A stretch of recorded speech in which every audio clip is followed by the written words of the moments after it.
Vamos a hablar pues del Frente Nacional. ¿Qué fue lo que ocurrió en 1957, el plebiscito, etcétera? El Frente Nacional parte de un primer encuentro.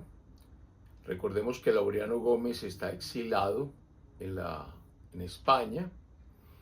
Entonces, ¿quién es el líder? ¿Quién empieza a hacer las gestiones?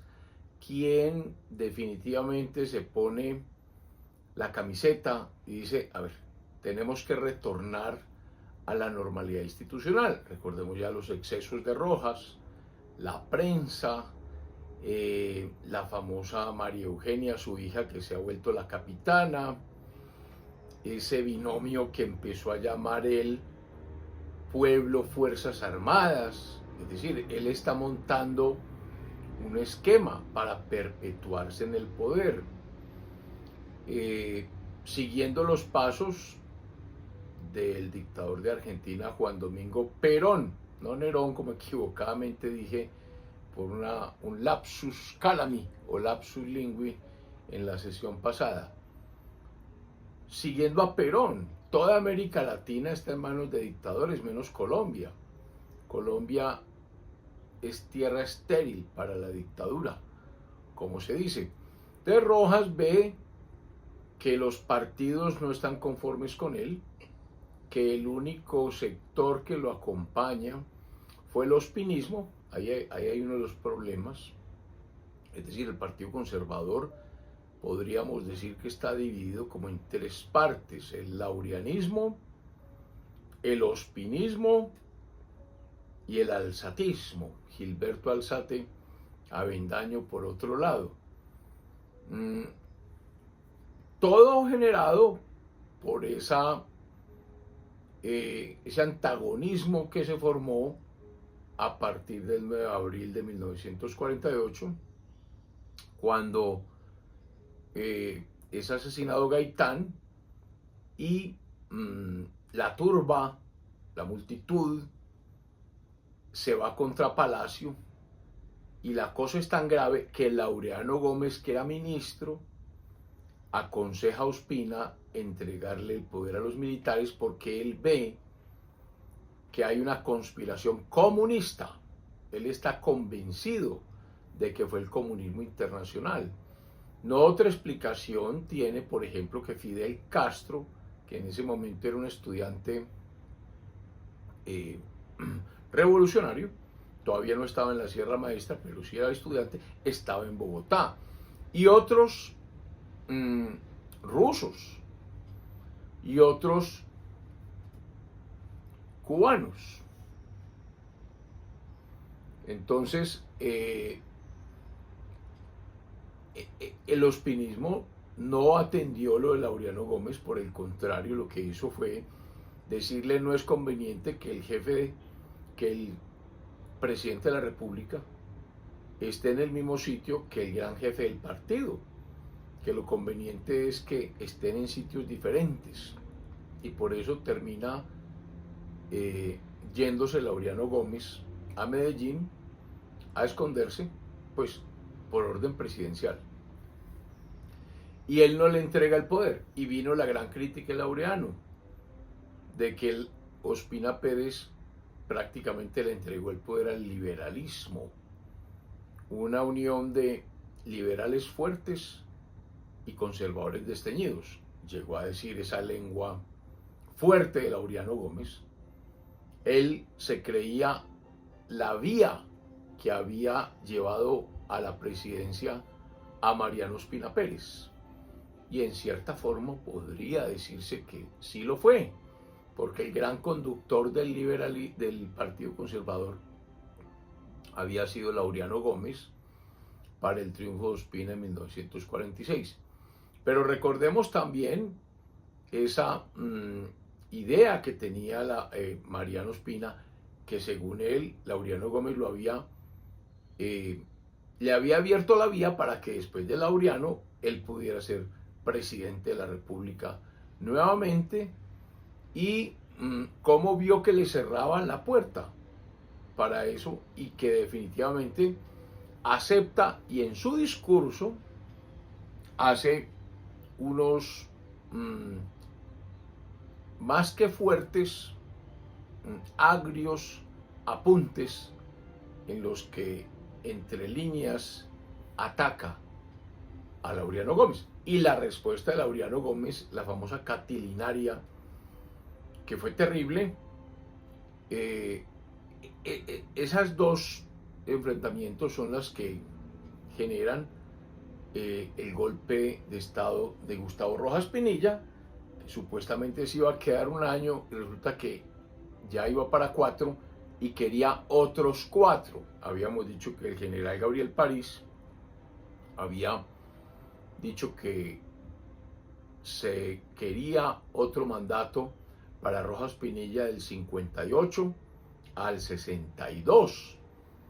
Entonces ya era mucho. O sea, Alberto Lleras Camargo es el que se pone en la lisa, el que se pone a decir cómo rescatamos esto.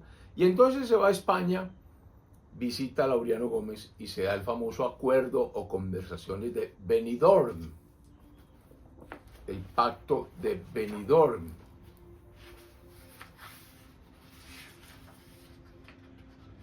Donde se dice que era conveniente crear un gobierno, esa es la idea de Lleras Camargo, crear un gobierno o una sucesión de gobiernos, ese es el pacto de Benidorm. Estas fueron las conversaciones entre Alberto Lleras Camargo y Laureano Gómez, que se cristalizan en una declaración que se hizo el 24 de julio de 1956. En esa declaración es muy importante. Dice, sería insensato reabrir inmediatamente la lucha por el poder entre conservadores y liberales.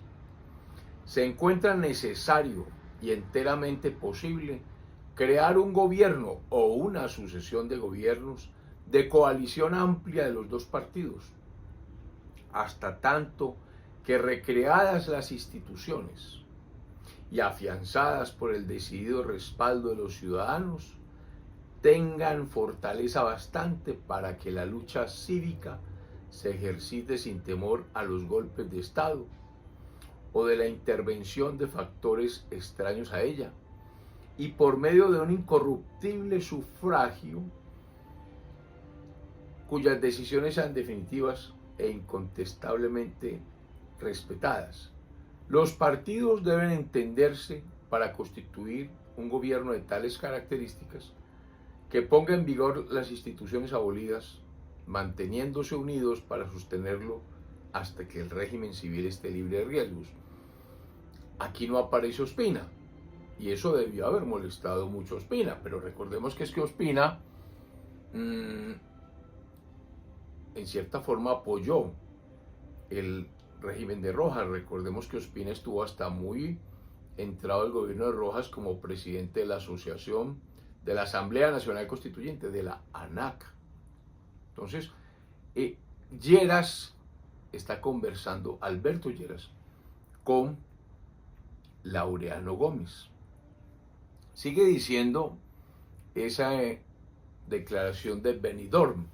Dice, porque en la perduración y alarmante avance del bandolerismo, atroz fenómeno de menosprecio de la moral y de las leyes, desconocido por las generaciones anteriores, podría verse la pretensión del hombre salvaje de tener igual fuero para sus tropelías, contra vidas y bienes ajenos en aldeas y caminos solitarios, al que disfrutan quienes operan desde la capital y en las alturas. Se reconoce la necesidad de un acuerdo porque se reconoce que el partidismo, este antagonismo, llegó al clímax entre liberales y conservadores. Recordemos que en el gobierno de Rojas las guerrillas eran liberales y que Rojas sucedió a Laureano y Laureano sucedió a Ospina Pérez. Y entonces el tema de la violencia, si uno lo toma desde el año 48, que está en el gobierno un presidente conservador, pues parecería concluir con mucha ligereza que la responsabilidad de la violencia en el campo es responsabilidad del Partido Conservador. Y siendo sucedido por Laureano Gómez de igual manera. Por lo tanto, las guerrillas o esos grupos de autodefensa son liberales y son muy fuertes en los llanos orientales. Guadalupe Salcedo, Dumar Aljure, Franco Izaza. Y obviamente eso había que solucionarlo, y recordemos las comunicaciones de Carlos Lleras Restrepo protegiendo. Él dijo alguna vez: ni las ataco ni las cuestiono. Y eso es una especie de alcahuetería a esas guerrillas liberales. Lo cierto del caso es que hubo un desarme con Gustavo Rojas Pinilla, y ese desarme pacificó parte de las guerrillas. Esas de los llanos sí. No así las del norte del Tolima, porque también hay que entender y recordar que el 9 de abril del 48, Tiro Fijo, que todavía no tenía ese nombre, el señor Marín estaba en una cárcel en Ibagué. ¿Por qué? Pues porque cometió algún asesinato, un robo, estaba en la cárcel. Pero el 9 de abril del 48 se abrieron las cárceles, es decir, se atacaron las cárceles y se abrieron las puertas de las cárceles. Por eso se dice que hubo un complot o una conspiración contra Ospina, y que esa conspiración venía del comunismo, porque ¿cómo así que se abren todas las cárceles? ¿Cómo así que se toman las emisoras? ¿Y cómo así que de las emisoras se alborotan a todas las ciudades?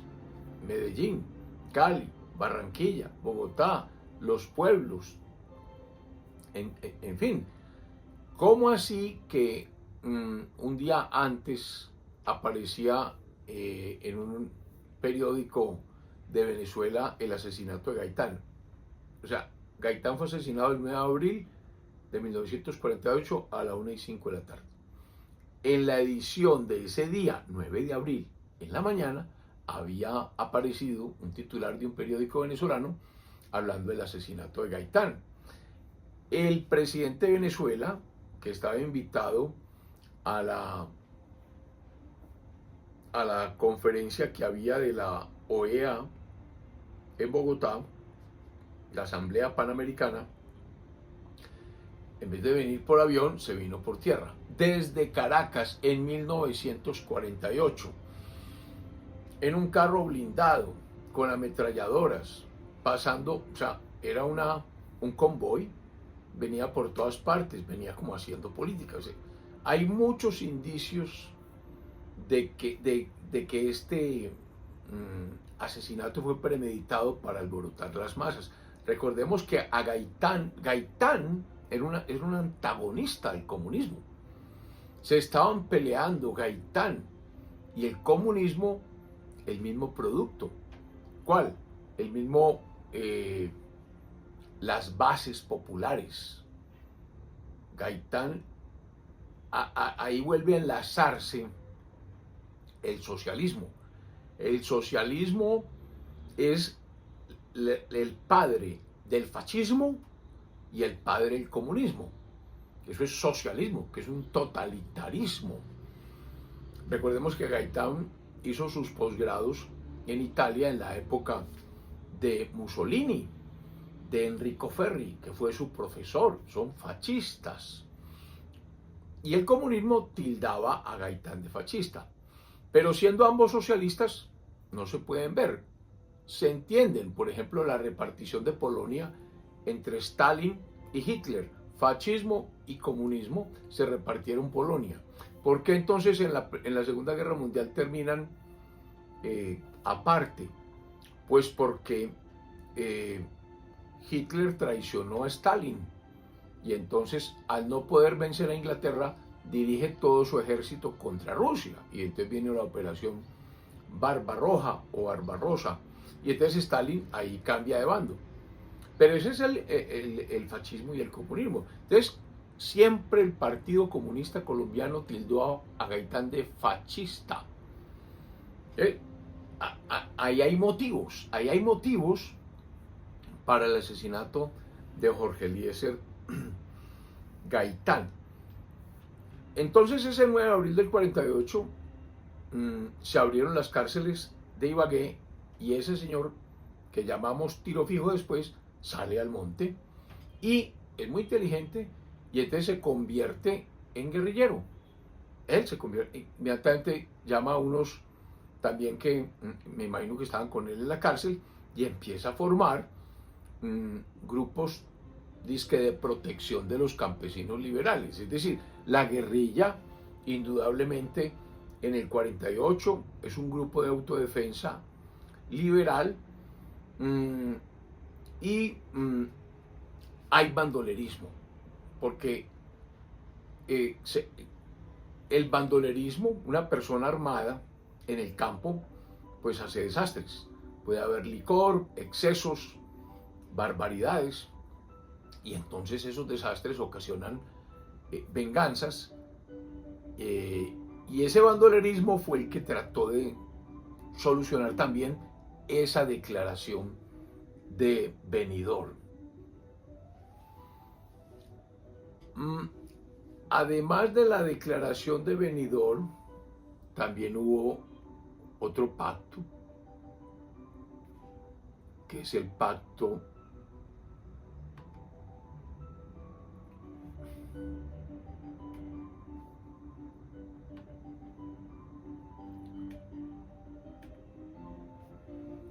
que se llama el Pacto de Marzo. El 20 de marzo, estamos en 1957, porque se está preparando el famoso plebiscito. Entonces hay un Pacto de Marzo, donde se da a conocer una declaración conjunta, un manifiesto de los partidos liberal y conservador. Pero ese sector del Partido Conservador lo suscriben el Directorio Nacional Conservador de Inspiración Ospinista, no el laureanista, y por algunos cuadros directivos del liberalismo que encabezaron Alberto Lleras y Eduardo Santos. Alberto Lleras ve que tiene que conversar también con el ospinismo. Entonces, este sector ospinista, que antes era tan recalcitrante para participar en esa coalición bipartidista, formaliza su compromiso de oposición activa a Rojas. Ya el ospinismo termina con ese pacto de Rojas, con ese pacto de marzo, totalmente separado de Rojas Pinilla. En ese pacto de marzo, entre el sector conservador del ospinismo y el liberalismo, hay una descalificación política, legal, a las pretensiones de la perpetuación de la dictadura. Recordemos al general París diciendo que era necesario que Rojas continuara siendo el dictador otros 4 años.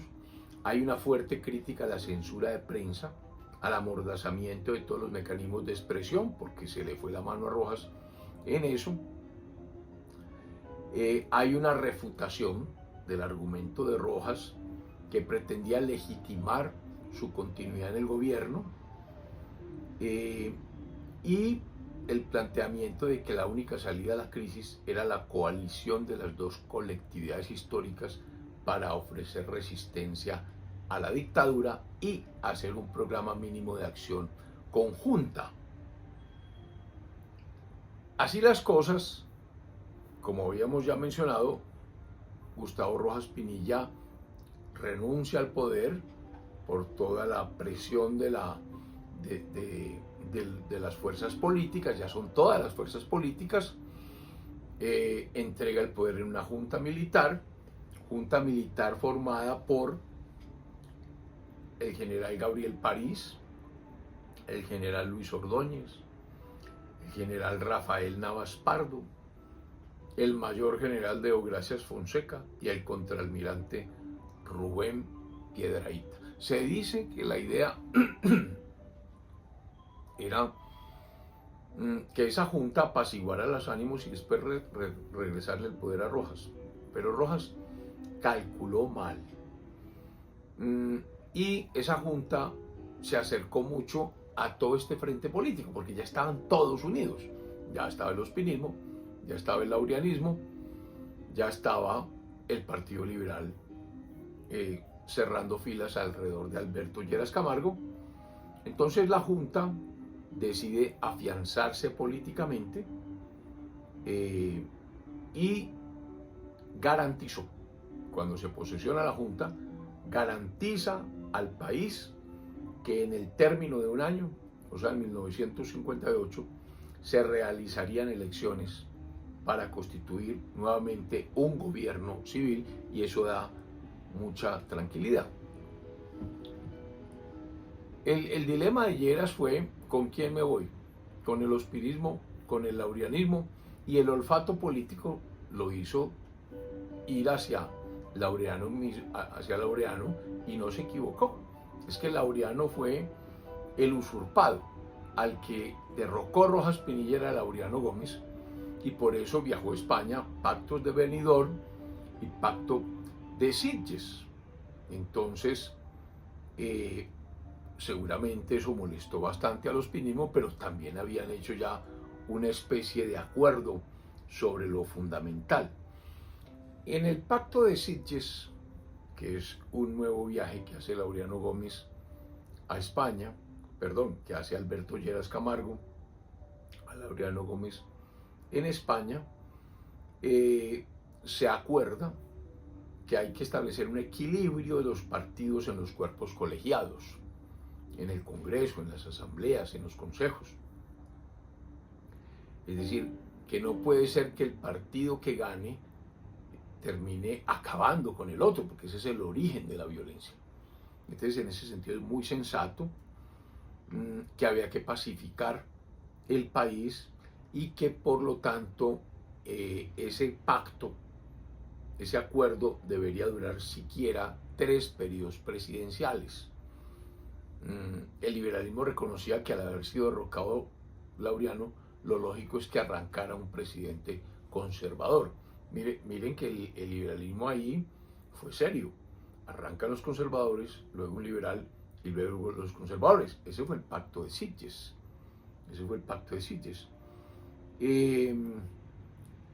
Otro de los acuerdos de Sitges es establecer una carrera administrativa, una carrera de servicio civil, que no siempre que gane un partido acabe hasta con los porteros, pues, con los que lavan pisos. Eso no puede ser.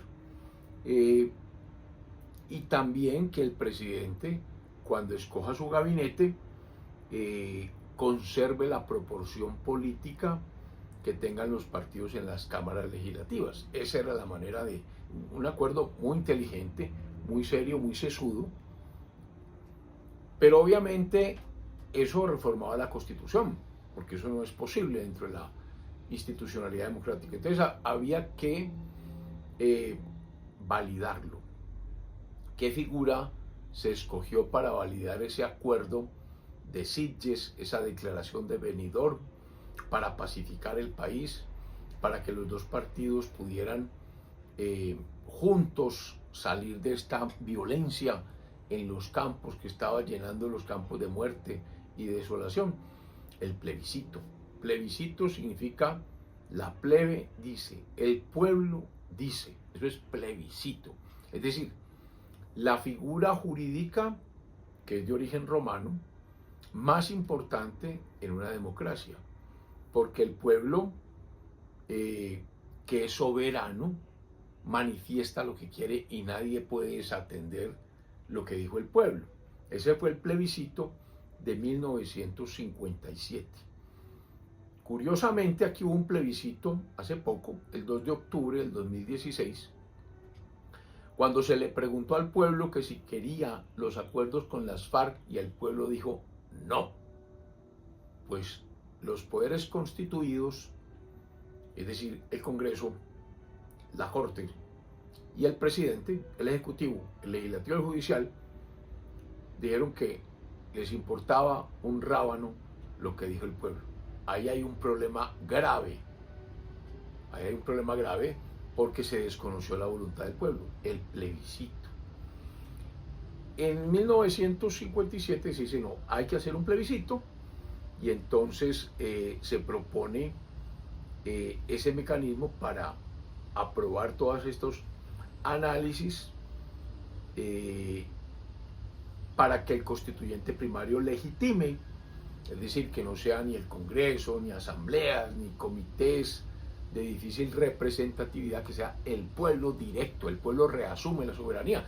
Es que no se sabe lo grave que fue desconocer la voluntad popular del 2 de octubre del 2016. Pues esa fue la razón por la cual se ocurrió al plebiscito del 2 de octubre de 1957, y en ese plebiscito se iba a proponer esto. Ahora, esto fue un acuerdo, pero había un problema. Las diferencias entre ospinistas y laureanistas, deficiencias tremendas. Entonces se agudizan mucho esas diferencias con estas conversaciones. Obviamente que el ospinismo se siente marginado, y encima de eso Gilberto Alzate Avendaño, que es tremendo orador, tremendo jefe, se lanza en clara oposición al gobierno de coalición y oposición al plebiscito, denuncia a Laureano Gómez como traidor de las causas conservadoras por pactar con los liberales, que en su concepto son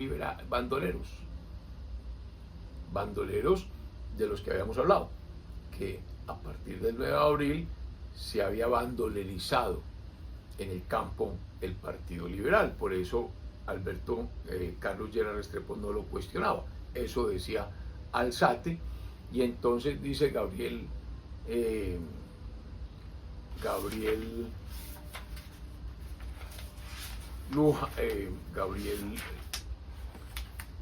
este libro tiene un muy buen artículo, Gabriel Silva Luján, un artículo que se llama El origen del Frente Nacional y el gobierno de la Junta Militar. Dice que de esta forma aparece un nuevo comensal que se sienta a manteles para disputarse el plato fuerte del predominio político dentro del conservatismo. Así están las cosas.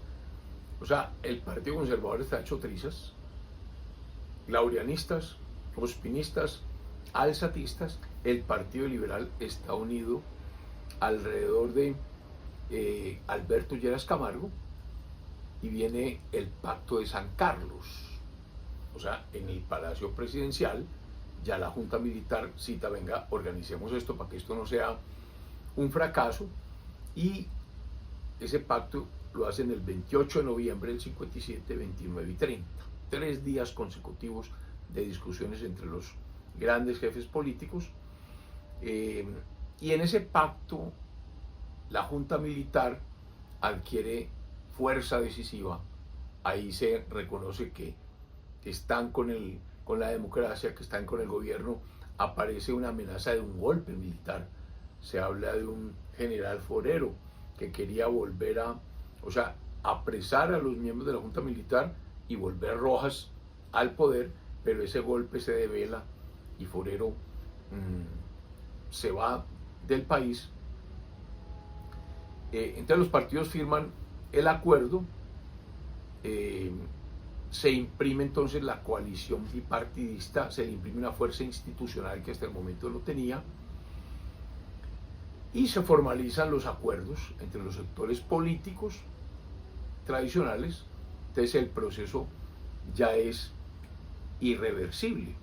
Se define entonces que el plebiscito se lleva a cabo en una fecha que, como estaba prevista, antes de que termine 1957, en diciembre, que ambos partidos defenderían entre sus seguidores las propuestas contempladas en el plebiscito. Y hay un problema, porque recordemos que el candidato primero iba a ser conservador, pero el candidato era Guillermo León Valencia, que estaba cerca al ospinismo. Recordemos que Valencia apoyó al principio a Rojas Pinilla, y Laureano se oponía, y entonces se acordó que había que haber una ratificación de esa candidatura de Valencia y que había que esperar las elecciones parlamentarias antes de ese proceso, que el candidato sí iba a ser conservador, pero que probablemente no era Valencia, que esa elección iba a ser a comienzos de 1958, que obviamente esas elecciones parlamentarias iban a ser antes de las presidenciales, que ambos, también sale el Pacto de San Carlos, que ambos países condenaban la violencia y hacían un llamamiento a la pacificación nacional, y en ese Pacto de San Carlos los partidos agradecen las gestiones de la Junta Militar por devolverle al país el gobierno civil y democrático. Bueno, dejamos ahí para seguir hablando la próxima semana de los resultados del plebiscito. Feliz semana. Si te ha gustado este video, darle like y suscríbete.